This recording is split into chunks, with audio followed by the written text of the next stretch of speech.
ప్రేక్షకులకు నమస్సుమాంజలి. శుక్లాం భరధరం విష్ణుం శశివర్ణం చతుర్భుజం ప్రసన్నవదనం ధ్యాయేత్ సర్వవిఘ్నోపశాంతయే. అగజా ఆనన పద్మార్కం గజాననమహర్నిశం అనేకదంతం భక్తానాం ఏకదంతముపాస్మహే ఏకదంతముపాస్మహే. ఓం శ్రీ సరస్వత్యై నమః. ఓం శ్రీ మాత్రే నమః. ప్రేక్షకులందరికీ విశ్వావసు నామ సంవత్సర శుభాకాంక్షలు. నూతన సంవత్సరం మార్చి 29 నుంచి ప్రారంభమవుతుంది. ఈ సంవత్సరానికి పేరు విశ్వావసు, అంటే విశ్వాసానికి, విశ్వాసము, ప్రవర్తన, సత్ప్రవర్తన అని అర్థం. ఈ సంవత్సరం గురించి కొన్ని విశేషాలు.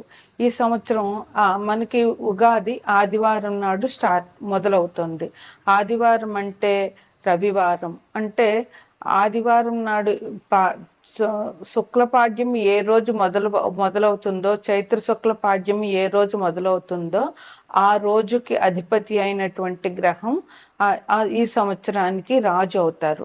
అంటే మనకి ఈసారి ఈ పాడ్యం, చైత్ర శుక్ల పాడ్యమే ఆదివారం వచ్చింది కనుక, ఆదివారం సూర్యుని రోజు కనుక ఈ సంవత్సరం మనకి రవి రాజు అవుతాడు, చంద్రుడు మంత్రి అవుతాడు.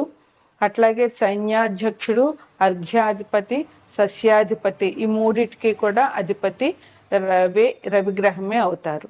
తరువాత ధాన్యాధిపతి కుజుడు, సస్యాధిపతి గురువు, రసాధిపతి శని, నీరసాధిపతి బుధుడు. ఇలా 9 గ్రహాలు, ఇలా 7 గ్రహాలు మనకి అధిపతులుగా ఉంటారు. అంటే మన రాజ్యపాలన ఎలా జరుగుతుందో ఈ గ్రహాలు కూడా ఇట్లానే అధిపతులు అవుతారనమాట.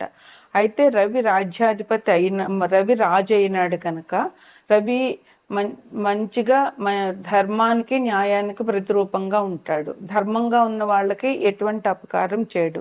అందువల్ల రవి రాజు కనుక ఈ సంవత్సరం అంతా ప్రజా సంక్షేమం కోసం మన పాలకులు ప్రజా సంక్షేమం కోసం చాలా పాటుపడతారు. ప్రజా సంక్షేమమే వాళ్ళ ధ్యేయంగా ఈ సంవత్సరం మనకి జరుగుతుంది. తిండి, బట్ట, వసతికి ప్రజలకి ఎటువంటి లోటు లేకుండా ఈ సంవత్సరం గడుస్తుంది అని చెప్పవచ్చు. వీటికి ఎటువంటి ఇబ్బందులు ఉండవు. అట్లాగే విద్య, వైద్య, ఆరోగ్యం వీటి మీద కూడా చాలా ఫోకస్ పెడతారు మన పాలకులు. అట్లాగే పరిశ్రమలు కూడా బాగా అభివృద్ధిలోకి వస్తాయి. రచయితలు, సినీ కార్మికులు, అలాగే సినిమా యాక్టర్సు, అలాగే టీవీ ఆర్టిస్టులు, నిర్మాతలు, కెమెరామెన్లు, వీళ్ళందరికీ కూడా ఈ సంవత్సరం చాలా బాగా ఉంటుంది. ఇంకొకటి ఏంటంటే సాఫ్ట్వేర్ రంగం బాగా అభివృద్ధిలోకి వస్తుంది. ఇలాగే కళాకారులు, వివిధ రంగాల్లో మేధావులుగా ఉన్న వాళ్ళందరికీ బిరుదులు, సన్మానాలు, వాళ్ళ వర్క్కి, వాళ్ళు చేసిన పనికి గుర్తింపులు ఈ సంవత్సరంలో బాగా జరుగుతాయి అన్నమాట. వ్యవసాయం కూడా చాలా బాగుంటుంది. వ్యవసాయం 2 పంటలు కూడా ప్రజలందరికీ, వ్యవసాయదారులకి బాగుంటుంది. అలాగే రోడ్డు, రవాణా ఇవన్నీ కూడా చాలా బాగా ఉంటాయి. స్త్రీలకు కూడా చాలా అనుకూలమైన సంవత్సరంగా ఈ సంవత్సరాన్ని చెప్పవచ్చు. అయితే ఎంత మంచి ఉన్నా ఎంతో కొంత చెడు కూడా ఉంటుంది కనుక, అట్లాగే దొంగతనాలు, రోగాలు కొంచెం ఎక్కువగానే ఉండే అవకాశం ఉంది. అలాగే సరుకుల ధరలు కూడా పెరుగుతాయి. మనకి రాజు రవి, మంత్రి చంద్రుడు, ఇద్దరు కూడా మనకి హార్ట్ అటాక్కి కారకులే. గుండె జబ్బులు రావడానికి ఇద్దరు కూడా కారకులే. అందువల్ల గుండె జబ్బులు ఉంటాయి, వచ్చే అవకాశాలు ఉంటాయి. రవి, చంద్రులు ఇద్దరు కూడా 2 కళ్ళకి కారకులు. అందువల్ల కంటి సమస్యలు కూడా వచ్చే అవకాశాలు ఉన్నాయి. అలాగే ఇంకా కొత్త రకమైన వైరస్ వ్యాధులు కూడా కొద్దిగా ప్రబలం అవడానికి అవకాశం ఉంది. అయితే రవి రాజుగా ఉండడం మూలంగా పరిపాలన ఒక క్రమ పద్ధతిలో ఉంటుంది. అలాగే చంద్రుడు మంత్రి అవడం మూలంగా ఉద్యోగాల్లో మార్పులు ఉంటాయి, పరిపాలన సుస్థిరంగా ఉంటుంది. ప్లస్ సినీ రంగం వాళ్ళకి, కళాకారులకి, టీవీ ఆర్టిస్టులకి, మేధావులకి, ఇట్లా ఒక రంగాల్లో అభివృద్ధి చెందిన వాళ్ళకి ఈ సంవత్సరం చాలా బాగుంటుంది. అదేవిధంగా బట్టల వ్యాపారస్తులు, పాలు, నీరు, ఇలా జలానికి సంబంధించిన రసాలకు సంబంధించిన వ్యాపారస్తులందరికీ కూడా బాగుంటుంది. సైన్యాధ్యక్షుడు రవి, అందువల్ల మనకి దేశ సరిహద్దుల్లో అంతా సైన్యం జాగ్రత్తగా కాపలా కాసి మన దేశానికి ఎటువంటి ఇబ్బందులు లేకుండా చూసే ఉంటుంది. అలాగే సైనికులకి స్థానచలనాలు ఉంటాయి. రక్షణ శాఖ యొక్క అధికారం ఈ సంవత్సరం బాగా పెరుగుతుంది. ఇంకా అన్ని భూ, జల, వాయు మార్గాల సైనికులందరికీ కూడా బాగుంటుంది. సస్యాధిపతి గురువు, అంటే గురువు మంచి గ్రహం. అసలు గురువు మంచి చేయకపోయినా చెడు మాత్రం చేయడు. ఇంకా సస్యాధిపతి గురువు అంటే సస్యశ్యామలంగా దేశం ఉంటుందన్నమాట. అంతా పొలాలకి పచ్చగా ఉంటాయి, సస్యశ్యామలంగా ఉంటాయి. వృక్షజాతులే కాదు, గోధుమలు, బార్లీ మొదలైన ఇలాంటి పంటలన్నీ కూడా బాగా పండుతాయి. వృక్షజాతులు బాగా అభివృద్ధిలోకి వస్తాయి.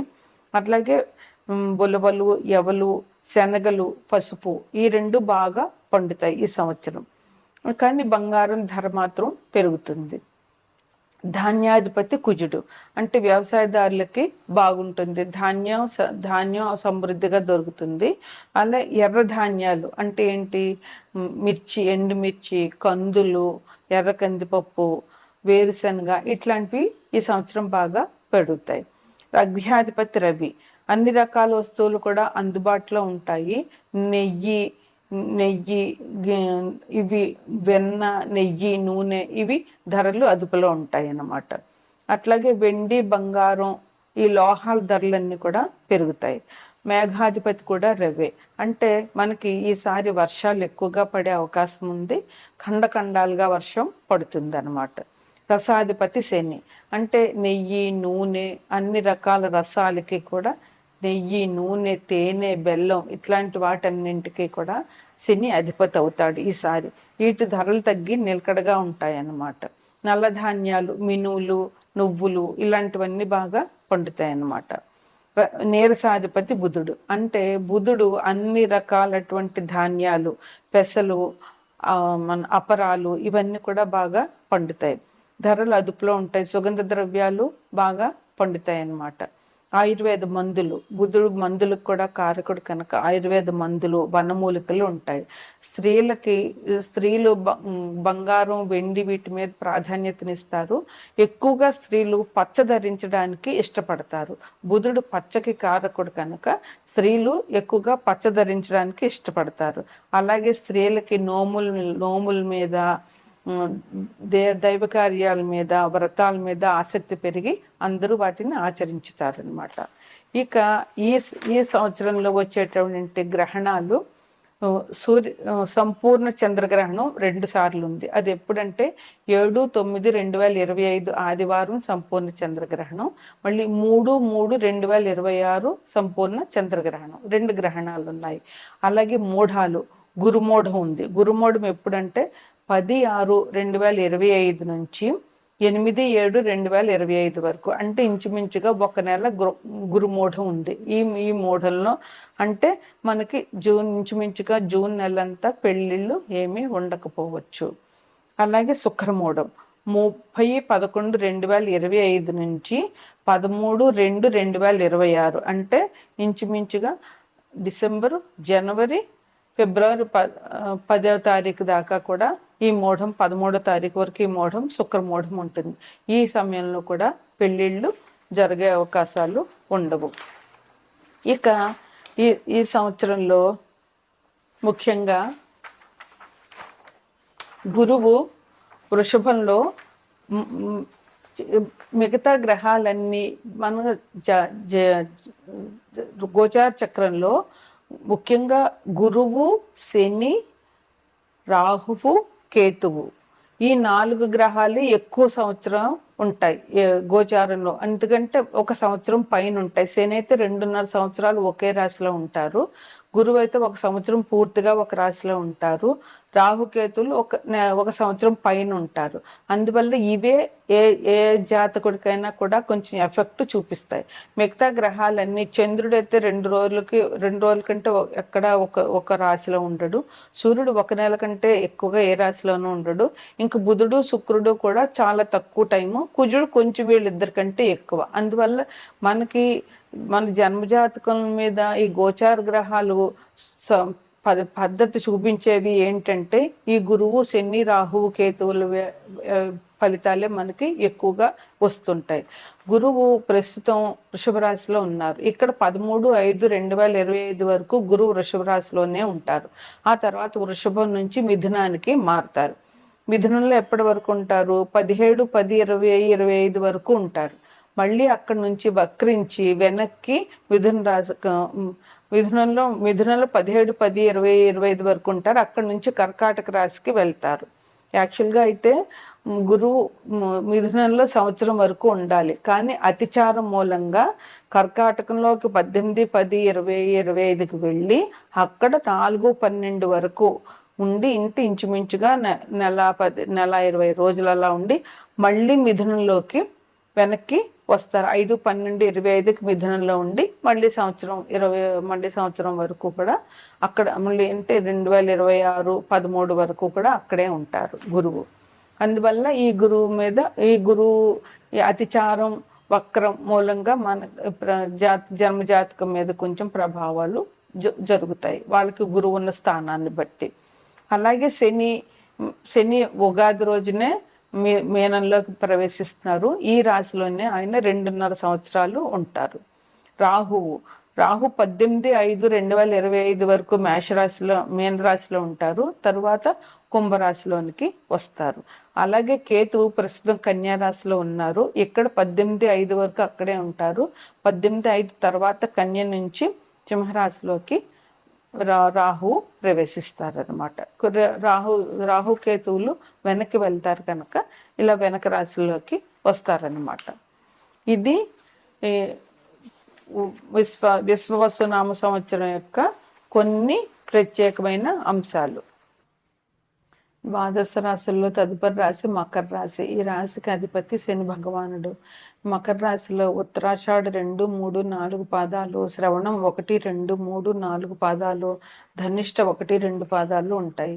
ఈ రాశికి మకర రాశికి అధిపతి శని భగవానుడు. ఈ రాశి వారికి ఆదాయం 8, వ్యయం 14, రాజపూజ్యం 4, అవమానం 5 ఉంటాయి. ఏ రాశికైనా 4 గ్రహాలు ఇచ్చే ఫలితాలు మంచైనా చెడైనా బాగా ఉంటాయి. మిగతా గ్రహాలు ఇచ్చే ఫలితాలు అవి తక్కువ కాలం ఉంటాయి. మిగతా 5 గ్రహాలు ఒక రాశిలో 1 నెల 15 రోజులే ఉంటాయి. అయితే రాహువు, కేతువు, శని, గురువు ఈ 4 గ్రహాలు మాత్రం ఒక రాశిలో 1 సంవత్సరం పైన ఉంటాయి. అందువల్ల ఈ గ్రహాలు ఇచ్చే ఫలితాలు ఆ వ్యక్తుల మీద కానీ మన దేశానికి సంబంధించినటువంటి వ్యవహారాల మీద కానీ ఫలితం ఎక్కువగా ఉంటుంది. ఆ గ్రహాలు ఏంటంటే గురువు, శని, రాహువు, కేతువు. గురువు ఒక రాశిలో 1 సంవత్సరం ఉంటారు. శని 2.5 సంవత్సరాలు ఉంటారు. రాహుకేతువులు 1 సంవత్సరం పైన ఉంటారు. అందువల్ల ఈ గ్రహాలు ఇచ్చే ఫలితాలు మనం ఎక్కువగా అబ్జర్వేషన్ చేసుకోవాల్సి ఉంటుంది. ఈ మకర రాశి వారికి ఈ సంవత్సరం విశ్వవసు నామ సంవత్సరంలో గురువు సువర్ణమూర్తిగాను, శని తామ్రమూర్తిగాను, రాహు రజితమూర్తిగాను, కేతు లోహమూర్తిగాను ఉన్నారు. సువర్ణమూర్తిగా ఉన్న గ్రహం ఇచ్చే ఫలితాలు మంచి ఫలితాలు ఉంటాయి. ఆ గ్రహం అన్ని మంచి ఫలితాలని ఆ రాశి వారికి ఇస్తుంది. రాహు రజితమూర్తిగా ఉంటారు. అందువల్ల రాహు ఇచ్చే ఫలితాలు కూడా ఈ రాశి వారికి సంవత్సరం బాగా ఉంటాయి. అయితే శని తామ్రమూర్తిగా ఉన్నారు. ఆయన ఇచ్చే ఫలితాలు యావరేజ్గా ఉంటాయి. అంటే అంత మంచి జరగదు, అంత చెడు జరగదు, కామంగా ఉంటాయి అన్నమాట. కేతువు లోహమూర్తిగా ఉన్నారు కనుక కేతువు ఇచ్చే ఫలితాలు ఈ రాశి వారికి కొంచెం ఇబ్బందికర పరిస్థితుల్ని తీసుకొస్తాయి. ఈ రాశి వారికి ఈ సంవత్సరం శుభాశుభ మిశ్రమ ఫలితంగా ఉండింది. ఎందువలనంటే వీరికి కేతువు లోహమూర్తి, శని తామ్రమూర్తిగా ఉండడం వల్ల అంత మంచి ఫలితాలు అంత తక్కువగా ఉండేవి. అలాగే సువర్ణమూర్తి, రజితమూర్తి, గురు రాహులు అయ్యారు కనుక మంచి ఫలితాలు అట్లా మిశ్రమంగా ఉంటుందన్నమాట. వీరికి శత్రువులు బాగా ఎక్కువ అవుతారు. వీళ్ళకున్న శత్రువులు ఇంకా పెరుగుతారు. వాళ్ళ వల్ల వీళ్ళకి వచ్చేటటువంటి మానసిక అశాంతి చాలా ఎక్కువగా ఉంటుంది. అలాగే ఏ పని తలపెట్టినా కూడా పని జరగదు. ఏ పని మొదలుపెట్టినా పని మధ్యలో ఆగిపోవడము, ఆటంకాలు చాలా జరిగే అవకాశం ఈ రాశి వారికి చాలా ఉంది. అలాగే ధన వ్యయం. ఏ పని చేద్దామన్నా పని ఆగిపోవడం మూలంగా ధనం పోవడము, ధనం వ్యయమైపోవడము ఇట్లాంటివన్నీ జరుగుతాయి. ఇంకా ఆటంకాలు, మోసపోవడం. వీరు నమ్మిన వాళ్ళే వీళ్ళు మోసం చేసే అవకాశం ఉంది. వీళ్ళు ఏ వ్యక్తులనైనా కూడా తొందరగా నమ్మడంతోటి దానివల్ల వీళ్ళకి ఇబ్బందులు జరిగే అవకాశం ఉంది. అందువల్ల వీరికి ఎవరైనా కొత్త వ్యక్తులు పరిచయం అయినా లేదా పాత వ్యక్తులైనా ఎవరైనా ఏమైనా సలహాలు ఇచ్చినా వాటిని విని ఆలోచించి ఆచరించడం చాలా మంచిది. లేదా వాళ్ళు చెడ్డ సలహాలు ఇచ్చి వీళ్ళని ఇబ్బందుల్లో పెట్టే రకాలు కూడా ఇప్పుడు వీళ్ళకి ఈ సంవత్సరం వీళ్ళకి ఎదురవుతారు. అలాగే వీళ్ళకి ఎక్కడ చూసినా కలహాలు, ఇంట్లో చూసినా గొడవలు, బయట చూసినా గొడవలు, అందరితో ఆఫీస్లో చూసినా గొడవలు, ఇలా కలహాలు, పేచీలు. వీళ్ళు కామ్గా ఉన్న వీళ్ళ మీదకి ఇటువంటి రకాల గొడవలు, పేచీలు వచ్చే అవకాశం ఉంది. వీటి వల్ల వీటికి ఇంటా బయట మనశ్శాంతి లేకుండా చాలా కష్టపడే పరిస్థితులు ఈ రాశి వారికి బాగా కనబడుతున్నాయి. అంతేకాకుండా వీళ్ళకి ఒక కుటుంబంలో కూడా ప్రేమాభిమానాలు తగ్గిపోవడము, ఏదో వాళ్ళ గొడవల వల్ల ఒకళ్ళ మీద ఒకళ్ళకి ఉన్న ప్రేమాభిమానాలు తగ్గిపోవడము, అలాగే బంధువర్గంలో కూడా వేరే వాళ్ళ వల్ల లేకపోతే వీళ్ళు చేసిన తప్పుల వల్ల వీళ్ళ మీద వాళ్ళకి అభిమానాలు తగ్గిపోవడము, బంధువులతో విరోధాలు రావడము ఇట్లాంటివన్నీ ఈ సంవత్సరం జరిగే అవకాశాలు చాలా ఎక్కువగా కనపడుతున్నాయి. అందువల్ల వీళ్ళు బంధుమిత్రులతోటైనా కుటుంబ సభ్యులతోటైనా ఆచితూచి వ్యవహరించాలి. కోపం వచ్చినా తమాయించుకుని వాళ్ళతో ప్రేమగా సౌఖ్యంగా ఉండే అవసరం చాలా ఎక్కువగా ఉన్నది. వాహన ప్రమాదాలు కూడా జరిగే అవకాశం ఎక్కువగా ఉంది. అందువల్ల వీళ్ళు వాహనాల్లో వెళ్ళేటప్పుడు వెల్లుల్లిపై ఒక చెవిలో వేసుకోవడము, ఒక వెల్లుల్లిపైన వెహికల్లో పెట్టడము చేయడం వల్ల వాహన ప్రమాదాల నుంచి తప్పించుకోగలగడం అవకాశం చాలా ఉంది. ఇక విద్యార్థులకైతే చాలా కష్టకాలం అని చెప్పవచ్చు. వాళ్ళు చాలా కష్టపడితేనే కానీ సామాన్యంగా పాస్ అవ్వడం కూడా జరగకపోవచ్చు. అందువల్ల ఈ రాశి వారు చాలా కష్టపడి విద్యార్థులు చదవాలి. ముందు నుంచి ఆలోచించుకుని ఒక పద్ధతి ప్రకారం, ఒక ప్లాన్ ప్రకారం చదవడం చాలా అవసరం. అలాగే వ్యాపారస్తులకు కూడా ఈ సంవత్సరం అంత మంచి లాభాలు లేకుండా చాలా నిలకడగా, లాభం కాకుండా నష్టం కాకుండా యావరేజ్గా జరిగిపోయే అవకాశం చాలా ఉంది. రాజకీయ నాయకులకు కూడా ఈ సంవత్సరం అంతా కలిసి రాదు. వీరికి పార్టీ పెద్దల నుంచి అభిమానాలు తక్కువ, వీళ్ళకి ప్రజల అభిమానం కూడా తగ్గే అవకాశం ఉంది కనుక రాజకీయ నాయకులు కూడా ఆచితూచి వ్యవహరించడం చాలా అవసరం. అలాగే వ్యవసాయదారులకి చాలా కష్టకాలం. ఏ రకమైన పంట కలిసి రాదు. వీరికి అప్పులు పెరిగే అవకాశం ఉంది. అందువల్ల వీళ్ళు అప్పు తీసుకునేటప్పుడు కొంచెం ఆలోచించి చేయడం చాలా మంచిది. ఉద్యోగస్తులకి అధికారుల మెప్పులు రావు, ప్రమోషన్లు లేవు. అందువల్ల ఉద్యోగస్తులు కూడా చాలా కష్టకాలం అని చెప్పచ్చు. వారు చేసే వృత్తిలో నిబద్ధతతో వ్యవహరించడం చాలా అవసరం. ఇంకా క్రీడాకారులు, టీవీ ఆర్టిస్టులకి వాళ్ళకి అంత గొప్పగా ఉండదు, అలాగని ఇలాగ ఉండదు, నడుస్తూ ఉంటుంది అంతే. అయితే స్త్రీలకు కూడా కష్టకాలం అని చెప్పవచ్చు. వారికి ఉద్యోగంలో అయినా వ్యాపారంలో అయినా ఒడిదుడుకులు ఎక్కువగా ఉంటాయి. ఇంట్లో ఉండే స్త్రీలకి కుటుంబ కలహాలు లేకపోతే ఇంట్లో వాళ్ళతో గొడవలు ఇట్లాంటివన్నీ జరిగే అవకాశం ఉంది. భార్యాభర్తల మధ్య పరస్పర నిందారోపణ చేసుకోవడం వల్ల వీళ్ళ కష్టకాలం ఉండే అవకాశం ఉంది కనుక స్త్రీలు కొంచెం సంయమనంగా పాటించి శాంతాన్ని వహించడం చాలా అవసరం. ఉత్తరాషాఢ వారికి 4, 8, 11, 12 జనవరి ఈ నెలలు చాలా మంచివి. వీళ్ళు ఆదివారం నాడు 1 కేజీ గోధుమ దానం ఇవ్వడం మంచిది. శ్రవణ నక్షత్రం వాళ్ళు 4, 5, 8, 9, 11, 12 జనవరి నెల ఇవి చాలా మంచివి. వీళ్ళకి సోమవారం నాడు 1 కేజీ బియ్యం వీళ్ళు దానం చేయడం చాలా అవసరం. ధనిష్ట నక్షత్రం వాళ్ళకి 4, 9, 10, 12 జనవరి ఈ నెలలు చాలా మంచిది. వీళ్ళు 1 కేజీ కందులు దానం చేయడం మంగళవారం నాడు చాలా మంచిది. వీరికి కేతువు లోహమూర్తిగా ఉన్నాడు కనుక గణపతి పూజ చేయడము, బుధవారం గణపతి ఆలయాన్ని సందర్శనం చేయడము, 21 గణపతి నామాలతో గరిక పూజ చేయడము చాలా మంచిది. తామరమూర్తి అయిన శని కోసం వీరు